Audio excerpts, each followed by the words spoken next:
orchestra that we're becoming. This last piece that they're going to play is a brand new piece I bought called Fiddler on the Housetop. And the beginning of it kind of sounds like a Fiddler on the Roof version of the piece, and then you'll hear when we kind of go into the traditional Christmas carol in the middle.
Jenny, and he's a teacher at Robinson.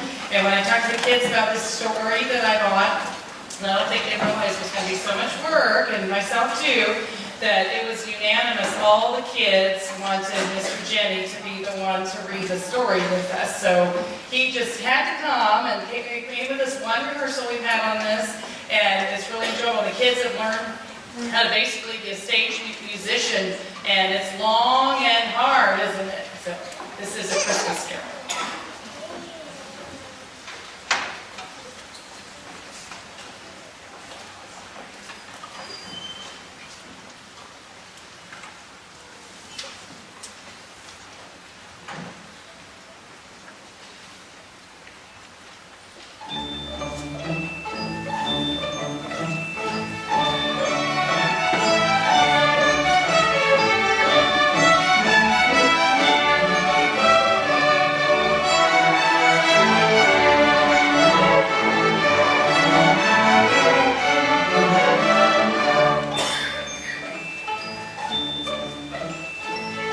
Christmas time, a good time, a kind, forgiving, charitable time.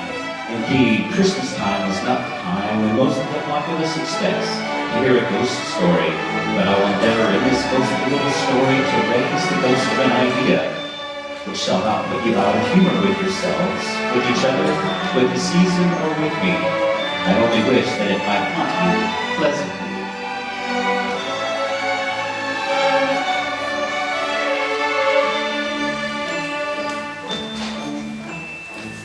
For Christmas time is a pleasant time, yet one time I know of in the long calendar of the year, when men and women seem by one consent to open their shut-up hearts freely and to meet with all people as fellow passengers to the grave.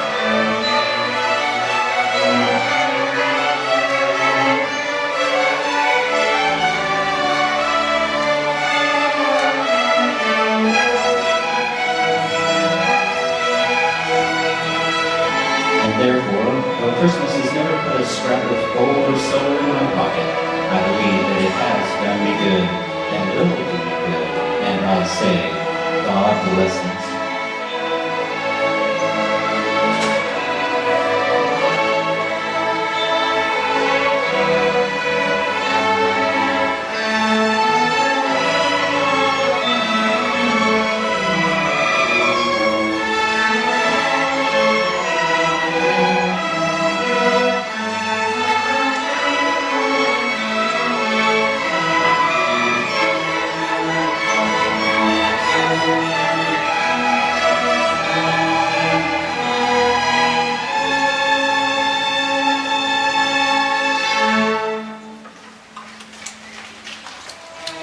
On a cold and foggy Christmas Eve, old tight-fisted and covetous Ebenezer Scrooge sat busy in the shivering chill of his counting house. In the dismal cell that was the next room, his clerk Bob Cratchit worked by a stove the flame kept barely alive with less than one lump of coal to fuel the flickering ember. That afternoon, Scrooge reluctantly looked up as a visitor entered his office. "Oh, Merry Christmas, Uncle," cried a cheerful voice.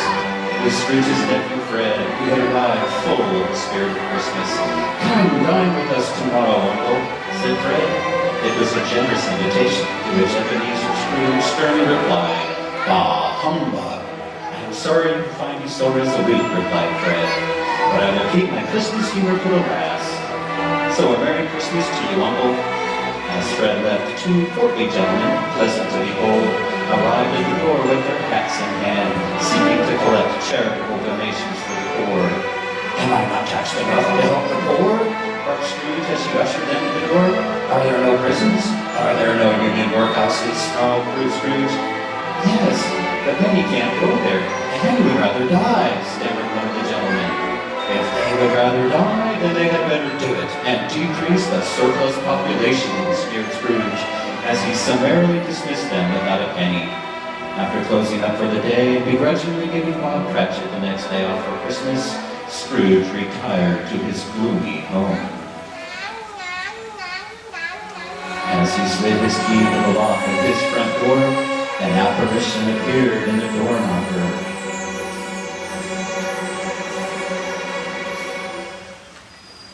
It was the ghostly face of his former partner, Jacob Marley, who had died 7 years before that very night.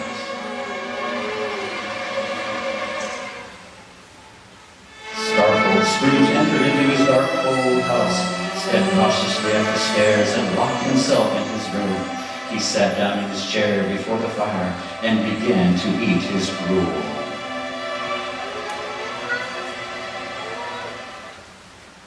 Soon he noticed the faint tinkling of an unused bell that hung in the corner. One by one, every bell in the house began to ring out, and ring out loudly. Suddenly, Scrooge heard footsteps heavily thumping up the stairs, and with them a clanking noise, as if a person was dragging a heavy chain. A ghostly figure thundered through the locked door. It was Jacob Marley, bound in chains, and dragging behind him a trail of cash boxes, keys, ledgers, deeds, padlocks, and more chains, wrought in steel. Though he saw the death-cold phantom standing before him, Scrooge fought against his senses and growled, "You're humbug, I tell you, humbug!" At this the spirit cried, "I have wandered the earth for 7 years as punishment for neglecting the needs of my fellow men. I have come to warn you that you have yet a chance and hope of escaping this same fate."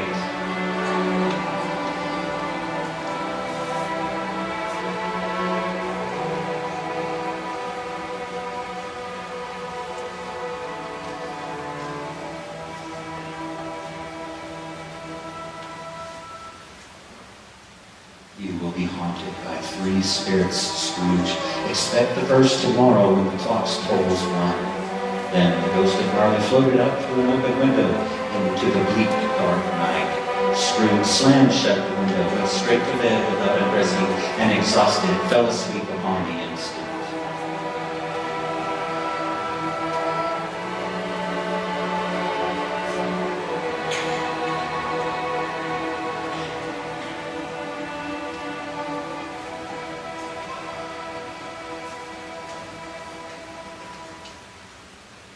Scrooge awoke. It was still quite dark and extremely cold, perplexed and deeply bothered with a mix of dread and astonishment as he thought and thought of Marley's ghost. He asked himself, was it a dream or not?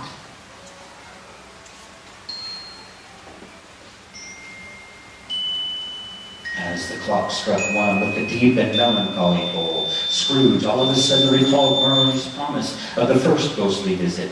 At that, the curtains of his bed were drawn apart by a strange, childlike figure dressed in white, from whose head sprung a bright, clear jet of light.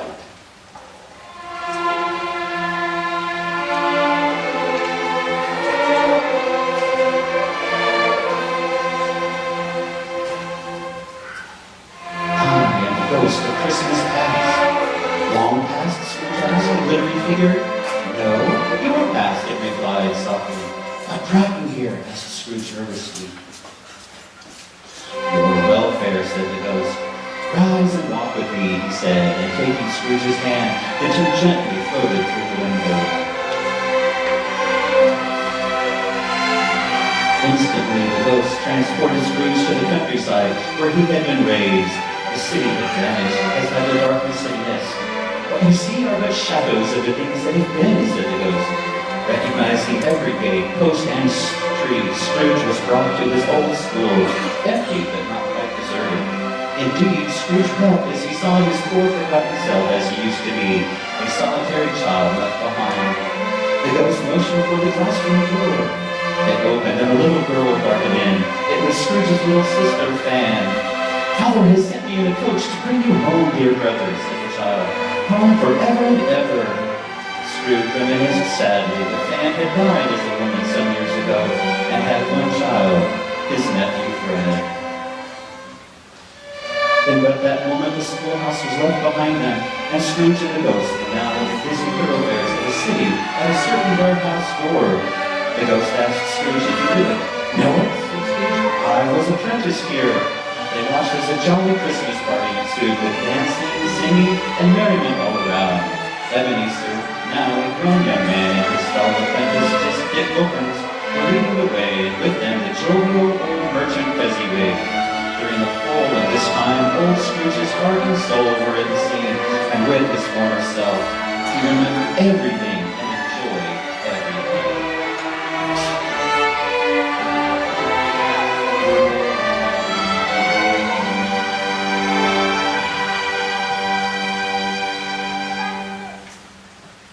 "Quickly now, my time grows short," said the ghost, as the scene faded to the past. Scrooge immediately saw himself at a different time, when he was slightly older, in the prime of life. There was an eager, creepy, restless motion in the eye. He was not alone, but sat outside with a fair young woman named Belle, in whose eyes there were tears. "You have changed, Ebenezer. A golden idol has displaced me," she said gently.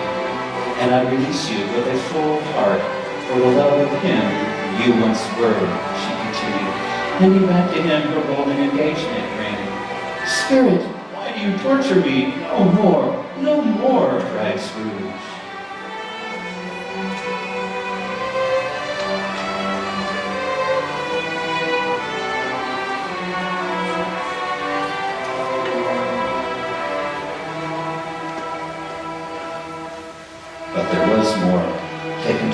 recent Christmas, Scrooge saw the same bell. Now, a comely middle-aged matron surrounded by her delightsome and looking family. As he watched, Scrooge was flooded with the dreadful awareness that he was quite alone in the world. Tormented by these scenes from his past, Scrooge exclaimed, "Remove me from this place, Spirit. Take me back. Haunt me no longer." The light of the ghost was extinguished. Immediately, he was back in his own room and sank into a deep sleep.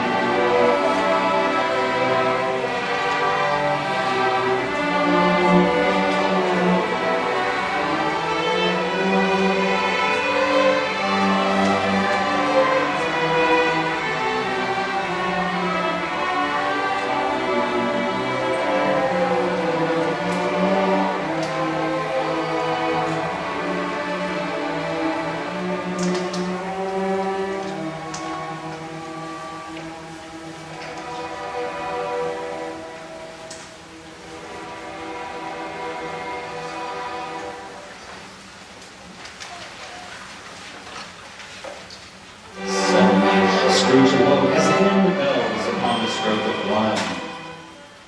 Scrooge rose from his bed, trembling at the sight of light emanating from the next room. It was the old hearth was ablaze, the room transformed, holly mistletoe and ivy hung all about. Sitting on a throne of wheats, red hot chestnuts, fruits, plum puddings, cakes, and exceeding bowls of punch was a jolly giant, glorious to see, who bore in his hand a glowing torch shaped like a cornucopia. Come in, and know me better, man. I am the ghost of Christmas present, boomed the joyful spirit, who was dressed in a deep green robe, bordered in white fur. Spirit, said Scrooge submissively, I went forth last night and learned a lesson. Tonight, if you have aught to teach me, let me profit by it. Touch my robe, laughed the ghost.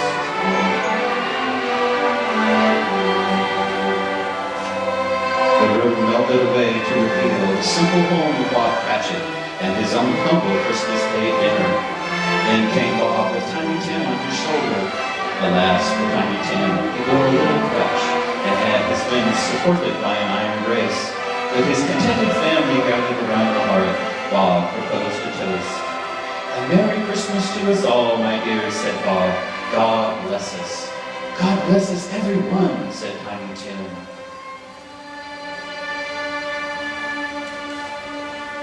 Scrooge quietly asked with an interest he never felt before, "Spirit, tell me if Tiny Tim will live." "I see a vacant seat in the poor chimney corner," replied the ghost, "and a crutch without an owner, carefully preserved. If these shadows remain unaltered by the future, the child will die."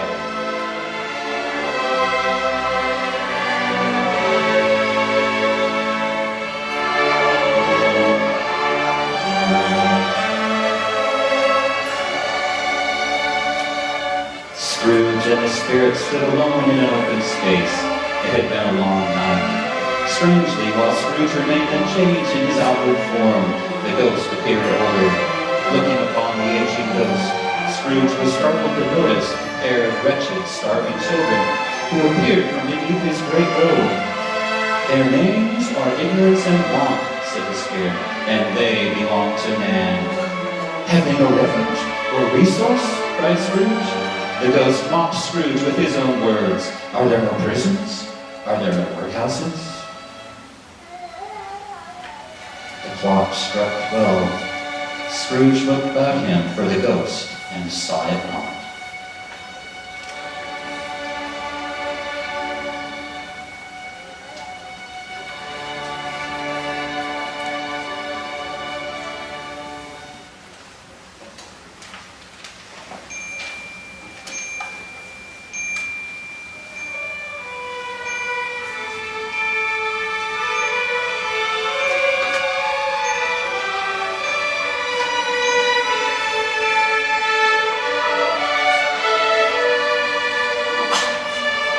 At the last stroke of midnight, Scrooge beheld a solemn phantom, darkly wrapped and hooded, coming towards him like a mist along the ground. Bending to his knees, Scrooge asked, "Am I the presence of the ghost of Christmas yet to come?" The spirit answered not, but pointed downward with his outstretched hand. Ghost of the future, he exclaimed. I fear you more than any specter I have seen, but as I know your purpose is to do me good, and as I hope to live to be another man from what I was, I am prepared to bear your company and do it with a thankful heart. The phantom moved away as it had come, and Scrooge followed in its shadow, which bore him up and carried him along. With that, the city seemed to spring up and encompass them of its own accord, and they stood before the stock exchange, where a cluster of men were carelessly discussing the death of a rich business acquaintance. It's likely to be a very cheap funeral, for upon my life, I don't know of anybody who will go to it, said one young fellow with a laugh. I don't mind going, if a lunch is provided, observed another with a laugh. A cold, aloof, and unforgiving laugh. They left the busy scene and went to a foul and narrow part of town, to a dingy, filthy pawn shop. The rascally owner, Old Joe, and some shady characters bartered over a collection of personal belongings stolen from some dead man. Scrooge was shuddering from head to foot. Spirit, I see, he trembled. The case of this unhappy man might be my own. The ghost appeared, spread its broad robe before him like a wing, and withdrawing it, revealed poor Bob Cratchit's home once again. This time it was very quiet. The Cratchit family was gathered tenderly by the fireplace. But Tiny Tim was missing, gone, his little crutch lying as a memorial on the mantel. Scrooge was moved with compassion. Honoring the scenes of the night, he asked the ghost, Tell me, Spirit, who was the dead man whose things were bartered, and about whom the men laughed? In but a misty moment, he found himself in an overgrown, weed-choked courtyard. The Spirit stood among the graves and pointed down to a neglected tomb. Trembling, Scrooge stepped toward it, and following his finger, read upon the gravestone his own name, Ebenezer Scrooge. Shaking and clutching at the Spirit's robe, Scrooge cried out, Spirit, hear me! I am not the man I once was. I will honor Christmas in my heart, and try to keep it all the year. I will live in the past, present, and the future. The Spirit of all three shall strive within me. I shall not shut out the lessons that they teach. Oh, tell me, I may sponge away the writing on this stone.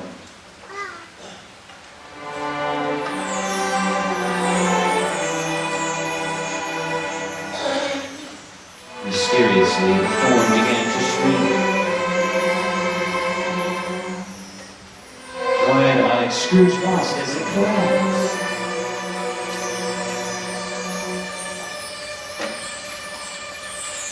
It became ever smaller, dwindled down, and transformed into a bedpost. Yes, and the bedpost was his own. I will live in the past, the present, and the future, Scrooge repeated, as he scrambled out of bed. The spirits of all three shall strive within me. Oh, Jacob Marley, heaven and Christmas time be praised.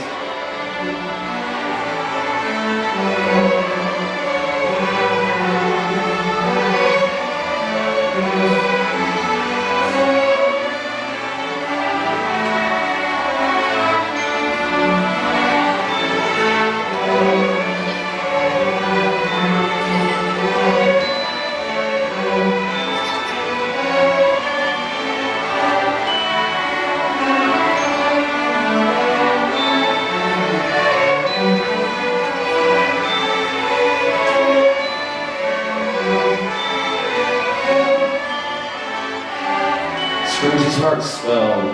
He opened his window and, laughing and crying at the same breath, began to shout, Merry Christmas to one and all, he called down to a passing boy, promising $1.50 crown to deliver a huge Christmas turkey to the Cratchit house.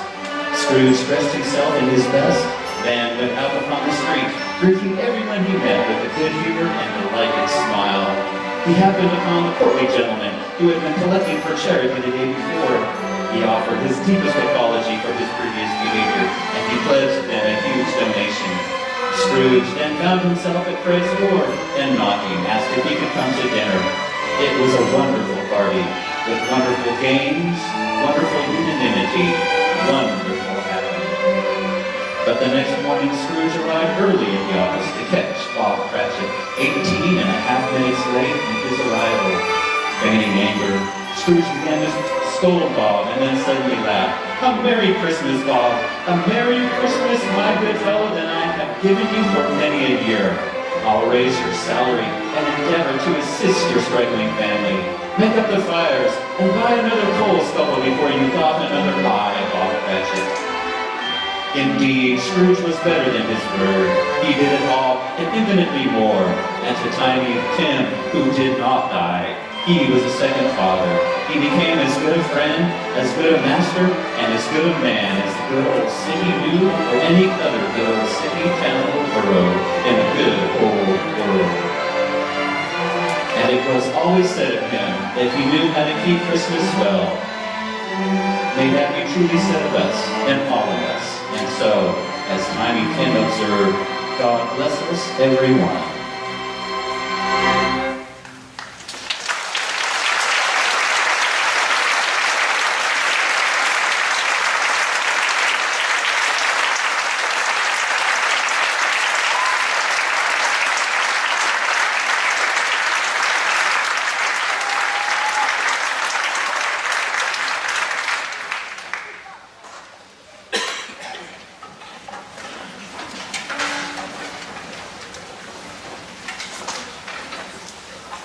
Before we play our last piece, I'd like to thank I had some students that came before the concert that helped me tune.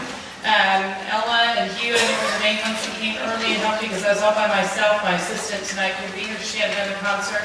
I don't know where they are at. Thank you very much for coming. Thank you to everyone for getting them to all the rehearsals. It takes a lot of work for this many students to learn how to play together. And it's a lot more difficult than it looks like it is. It sounds different in here, it sounds different in the room, it sounds different every chair they're in. So it takes a long time for us to learn how to play together. So I'm really proud of them. We played some really hard music and coming together and doing this as few rehearsals as they have. Good job, students.